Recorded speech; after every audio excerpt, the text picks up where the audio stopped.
My Nephew Joseph by Ludovic Halevy. Scene passes at Versailles. Two old gentlemen are conversing, seated on a bench in the king's garden. Journalism, my dear monsieur, is the evil of the times. I tell you what, if I had a son, I would hesitate a long while before giving him a literary education. I would have him learn chemistry, mathematics, fencing, cosmography, swimming, drawing, but not composition. No, not composition. Then at least he would be prevented from becoming a journalist. It is so easy, so tempting. They take pen and paper and write, it doesn't matter what, apropos to it doesn't matter what, and you have a newspaper article. In order to become a watchmaker, a lawyer, an upholsterer, in short, all the liberal arts, study, application, and a special kind of knowledge are necessary, but nothing like that is required for a journalist. You are perfectly right, my dear monsieur. The profession of journalism should be restricted by examinations, the issuing of warrants, the granting of licenses. And they could pay well for their licenses, these gentlemen. Do you know that journalism is become very profitable? There are some young men in it who, all at once, without a fixed salary and no capital whatever, make from 10, 20 to 30,000 francs a year. Now that is strange, but how do they become journalists? Ah, it appears they generally commence by becoming reporters. Reporters slip in everywhere, in official gatherings and theatres, never missing a first night, nor a fire, nor a great ball, nor a murder. How well acquainted you are with all this. Yes, very well acquainted. Ah, mon Dieu, you are my friend. You will keep my secret, and if you will not repeat this in Versailles, I will tell you how it is. We have one in the family. One what? A reporter. A reporter in your family, which always seemed so united. How can that be? One can almost say that the devil was at the bottom of this. You know my nephew Joseph? Little Joseph. Is he a reporter? Yes. Little Joseph. I can see him in the park now, rolling a hoop, bare-legged, with a broad white collar, not more than 6 or 7 years ago, and now he writes for newspapers. Yes, newspapers. You know my brother keeps a pharmacy in the Rue Montorgueil, an old and reliable firm, and naturally my brother said to himself, "After me, my son." Joseph worked hard at chemistry, followed the course of study, and had already passed an examination. The boy was steady and industrious and had a taste for the business. On Sundays for recreation he made tinctures, prepared prescriptions, pasted the labels and rolled pills. When, as misfortune would have it, a murder was committed about 20 feet from my brother's pharmacy— The murder of the Rue Montorgueil, that clerk who killed his sweetheart, a little brewery maid. The very same.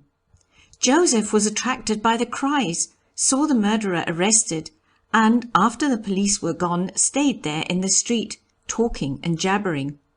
The Saturday before, Joseph had a game of billiards with the murderer. With a murderer? Oh, accidentally. He knew him by sight, went to the same cafe, that's all. And then they had played at pool together, Joseph and the murderer, a man named Nico.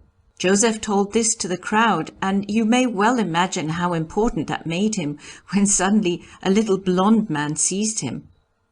You know the murderer? A little, not much. I played pool with him. And do you know the motive of the crime? It was love, monsieur, love. Nico had met a girl named Eugénie. You knew the victim too? Only by sight. She was there in the cafe the night we played. Very well, but don't tell that to anybody. Come, quick. He took possession of Joseph and made him get into a cab, which went rolling off at great speed down the Boulevard des Italiens. 10 minutes after, Joseph found himself in a hall where there was a big table around which 5 or 6 young men were writing. "Here is a fine sensation," said the little blonde on entering. "The best kind of a murder for love, in the Rue Montorgueil, and I have here the murderer's most intimate friend." "No, not at all," cried Joseph. "I scarcely know him." "Be still," whispered the little blonde to Joseph. Then he continued, "Yes, his most intimate friend. They were brought up together, and a quarter of an hour before the crime was committed, were playing billiards. The murderer won. He was perfectly calm. That's not it. It was last Saturday that I played with—" "Be still, will you?" "A quarter of an hour, it is more to the point. Let's go. Come, come." He took Joseph into a small room where they were alone and said to him, "That affair ought to make about 100 lines. You talk, I'll write. There will be 20 francs for you." 20 francs? "Yes, and here they are in advance. But be quick, to business." Joseph told all he knew to the gentleman, how an old and retired colonel who lived in the house where the murder was committed was the first to hear the victim's cries, but he was paralyzed in both limbs, this old colonel, and could only ring for the servant, an old cuirassier, who arrested the assassin. In short, with all the information concerning the game of billiards, Eugenie and the paralytic old colonel, the man composed his little article and sent Joseph away with 20 francs. Do you think it ended there? I don't think anything. I am amazed. Little Joseph, a reporter. Hardly had Joseph stepped outside when another man seized him, a tall, dark fellow. "I've been watching you," he said to Joseph. "You were present when the murder was committed in the Rue Montorgueil." "Why, no, I was not present." "That will do. I am well informed. Come." "Where to?" "To my newspaper office." "What for?" "To tell me about the murder." "But I've already told you all I know there in that house." "Come, you will still remember a few more little incidents, and I will give you 20 francs. 20 francs? Come, come." Another hall, another table, more young men writing, and again Joseph was interrogated. He recommenced the history of the old colonel. "Is that what you told them down there?" inquired the tall dark man of Joseph. "Yes, monsieur." "That needs some revision then." And the tall dark man made up a long story, how this old colonel had been paralyzed for 14 years, but on hearing the victim's heart-rending screams, received such a shock that all at once, as if by a miracle, had recovered the use of his legs, and it was he who had started out in pursuit of the murderer and had him arrested. While dashing this off with one stroke of his pen, the man exclaimed, "Good! This is perfect! 100 times better than the other account." "Yes," said Joseph, "but it is not true." "Not true for you, because you are acquainted with the affair, but for our 100,000 readers who do not know about it, it will be true enough. They were not there, those 100,000 readers. What do they want? A striking account. Well, they shall have it." And thereupon he discharged Joseph, who went home with his 40 francs, and who naturally did not boast of his escapade. It is only of late that he has acknowledged it. However, from that day Joseph has shown less interest in the pharmacy. He bought a number of penny papers and shut himself up in his room to write, no one knows what. At last he wore a businesslike aspect, which was very funny. About 6 months ago, I went to Paris to collect the dividends on my northern stock. The northern is doing very well. It went up this week. Oh, it's good stock. Well, I had collected my dividends and had left the northern railway station. It was beautiful weather, so I walked slowly down the Rue Lafayette. I have a habit of strolling a little in Paris after I have collected my dividends. When at the corner of the Faubourg Montmartre, Whom should I see but my nephew, Joseph, all alone in a victoria, playing the fine gentleman. I saw very well that he turned his head away, the vagabond, but I overtook the carriage and stopped the driver. "What are you doing there?" "A little drive, uncle." "Wait, I will go with you," and in I climbed. "Hurry up," said the driver, "or I'll lose my trail." "What trail?" "Why, the 2 cabs we are following."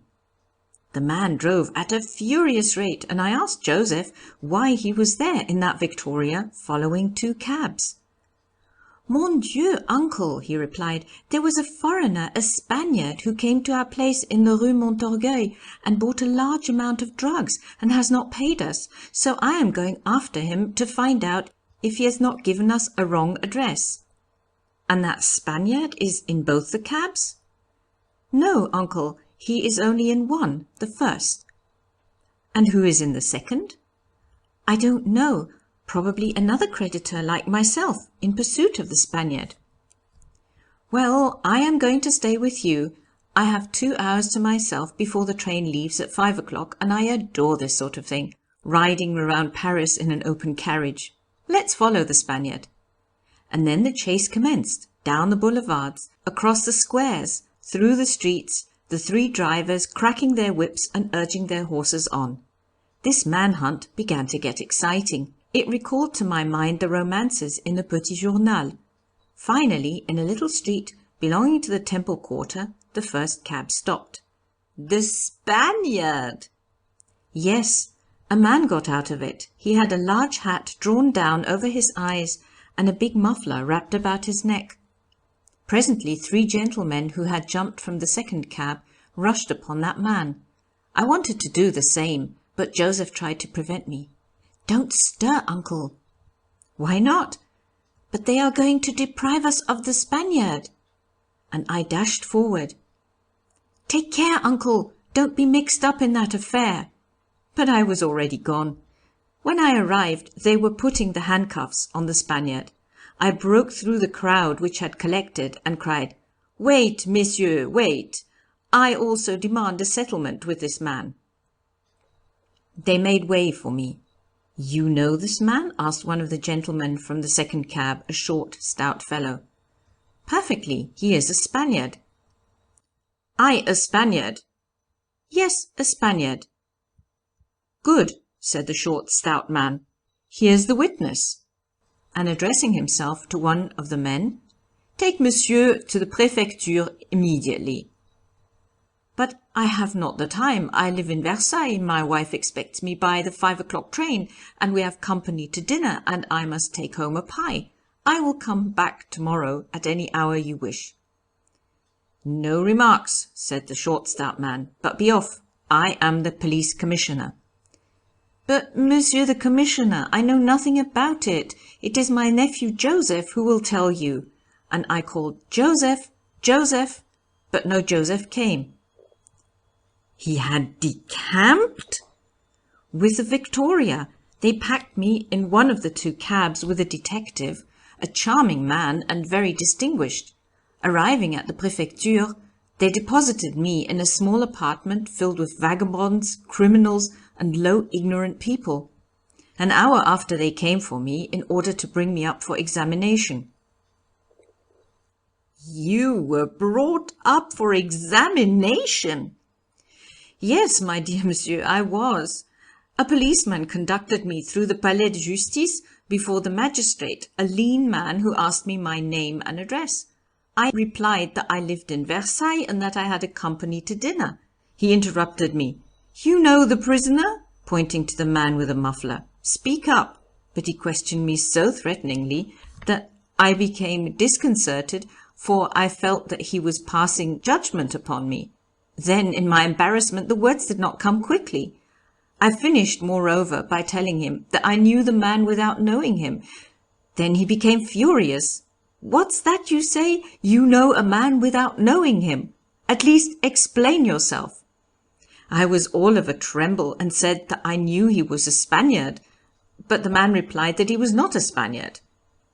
Well, well, said the judge, denial, always denial, it is your way. I tell you that my name is Rigaud, and that I was born in José, in Josa. They are not Spaniards that are born in José, in Josa. Always contradiction, very good, very good. And the judge addressed himself to me. Then this man is a Spaniard? Yes, monsieur the judge, so I have been told.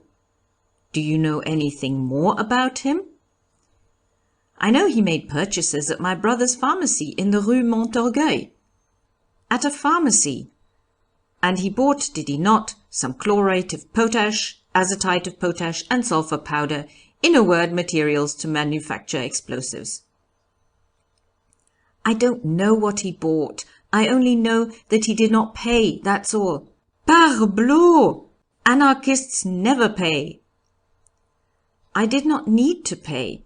I never bought chlorate of potash in the Rue Montorgueil, cried the man. But the judge exclaimed louder still, Yes, it is your audacious habit of lying, but I will sift this matter to the bottom. Sift it. Do you understand? And now, why is that muffler on in the month of May? I have a cold, replied the other. Haven't I the right to have a cold? That is very suspicious, very suspicious. I am going to send for the druggist in the Rue Montorgueil. Then they sent for your brother? Yes, I wanted to leave, tried to explain to the judge that my wife was expecting me in Versailles, that I had already missed the 5 o'clock train, that I had company to dinner and must bring home a pie. You shall not go, replied the judge, and cease to annoy me with your dinner and your pie. I will need you for a second examination. The affair is of the gravest sort. I tried to resist, but they led me away, somewhat roughly, and thrust me again into the little apartment with the criminals. After waiting an hour, I was brought up for another examination. My brother was there, but we could not exchange 2 words, for he entered the courtroom by one door and I by another. All this was arranged perfectly. The man with a muffler was again brought out. The judge addressed my brother. Do you recognize the prisoner? No. Ah, you see he does not know me. Be silent, said the judge, and he continued talking excitedly. You know the man? Certainly not.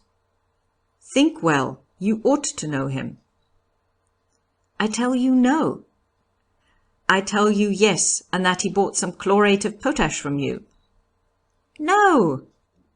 Ah, cried the judge in a passion. Take care, weigh well your words. You are treading on dangerous ground. I, exclaimed my brother. Yes, for there is your brother. You recognize him, I think. Yes, I recognize him. That is fortunate. Well, your brother there says that man owes you money for having bought at your establishment, I specify, materials to manufacture explosives. But you did not say that. No, I wish to re-establish the facts. But that judge would give no one a chance to speak. Don't interrupt me. Who is conducting this examination, you or I? You, monsieur the judge? Well, at all events, you said the prisoner owed your brother some money. That I acknowledge. But who told you all this? Asked my brother. Your son Joseph. Joseph. He followed the man for the sake of the money which he owed you for the drugs. I understand nothing of all this, said my brother. Neither do I, said the man with the muffler. Neither do I repeated in my turn. Neither do I any more, cried the judge. Or rather, yes, there is something that I understand very well. We have captured a gang. All these men understand one another and side with one another. They are a band of anarchists. That is putting it too strong, I protested to the judge. I, a landowner, an anarchist? Can a man be an anarchist when he owns a house on the Boulevard de la Reine at Versailles and a cottage at Oulgat, Calvados? These are facts. That was well answered. But this judge would not listen to anything. He said to my brother, Where does your son live?" "With me in the Rue Montorgueil." "Well, he must be sent for, and in the meanwhile these two brothers are to be placed in separate cells." Then, losing patience, I cried that this was infamy. But I felt myself seized and dragged through the corridors and locked in a little box 4 feet square. In there I passed 3 hours. "Didn't they find your nephew Joseph?" No, it was not that. It was the judge. He went off to his dinner and took his time about it. Finally, at midnight, they had another examination. Behold, all 4 of us before the judge. The man with a muffler, myself, my brother, and Joseph. The judge began, addressing my nephew. "This man is indeed your father?" "Yes." "This man is indeed your uncle?" "Yes." "And that man is indeed the Spaniard who purchased some chlorate of potash from you?" "No." "What no?" "There," exclaimed the fellow with the muffler. "You can see now that these men do not know me." "Yes, yes," answered the judge, not at all disconcerted. "Denial again. Let's see, young man, did you not say to your uncle—" "Yes, monsieur the judge, that is true." "Ah, the truth. Here is the truth," exclaimed the judge triumphantly. "Yes, I told my uncle that the man purchased drugs from us, but that is not so." "Why isn't it?" "Wait, I will tell you. Unknown to my family, I am a journalist." "Journalist? My son a journalist? Don't believe that, monsieur the judge. My son is an apprentice in a pharmacy." "Yes, my nephew is an apprentice in a pharmacy," I echoed. "These men contradict themselves. This is a gang, decidedly a gang. Are you a journalist, young man, or an apprentice in a pharmacy?" "I am both." "That is a lie," cried my brother, now thoroughly angry. "And for what newspaper do you write?" "For no paper at all," replied my brother. "I know that, for he is not capable." "I do not exactly write, monsieur the judge. I procure information. I am a reporter." "Reporter? My son a reporter? What's that he says?" "Will you be still?" cried the judge. "For what newspaper are you a reporter?" Joseph told the name of the paper. "Well," resumed the judge, "we must send for the chief editor immediately. Immediately. He must be awakened and brought here. I will pass the night at court. I've discovered a great conspiracy. Lead these men away and keep them apart." The judge beamed, for he always saw himself court counsellor. They brought us back, and I assure you I no longer knew where I was. I came and went up and down the staircases and through the corridors. If anyone had asked me at the time if I were an accomplice of Ravachol, I would have answered, probably. "When did all this take place?" 1 o'clock in the morning, and the 4th examination did not take place until 2. But thank heaven, in 5 minutes it was all made clear. The editor of the newspaper arrived and burst into a hearty laugh when he learned of the condition of affairs, and this is what he told the judge. My nephew had given them the particulars of a murder and had been recompensed for it, and then the young man had acquired a taste for that occupation and had come to apply for the situation. They had found him clear-headed, bold and intelligent, and had sent him to take notes at the executions, at fires, etc., and the morning after the editor had a good idea. The detectives were on the lookout for anarchists, so I sent my reporters on the heels of each detective, and in this way I would be the first to hear of all the arrests. Now you see it all explains itself. The detective followed an anarchist. "And your nephew Joseph followed the detective?" "Yes, but he dared not tell the truth, so he told me he was one of Papa's debtors."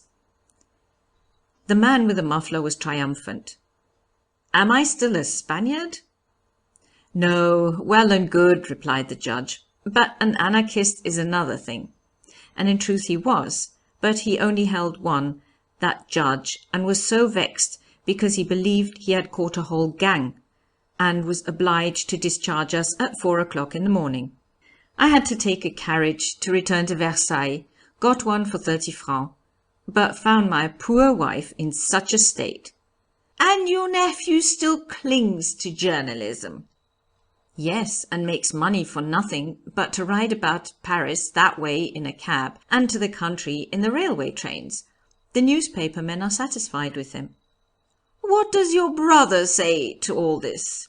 He began by turning him out of doors, but when he knew that some months he made 200 and 300 francs, he softened, and then Joseph is as cute as a monkey. You know my brother invented a cough lozenge. Dervishes' lozenges? Yes, you gave me a box of them. Ah, so I did. Well, Joseph found means to introduce into the account of a murderer's arrest an advertisement of his father's lozenges. How did he do it? He told how the murderer was hidden in a panel and that he could not be found, but having the influenza had sneezed, and that had been the means of his capture. And Joseph added that this would not have happened to him had he taken the dervish's lozenges. You see, that pleased my brother so much that he forgave him.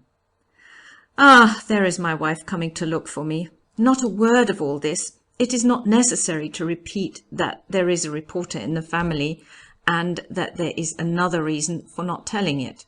When I want to sell off to the people of Versailles, I go and find Joseph and tell him of my little plan.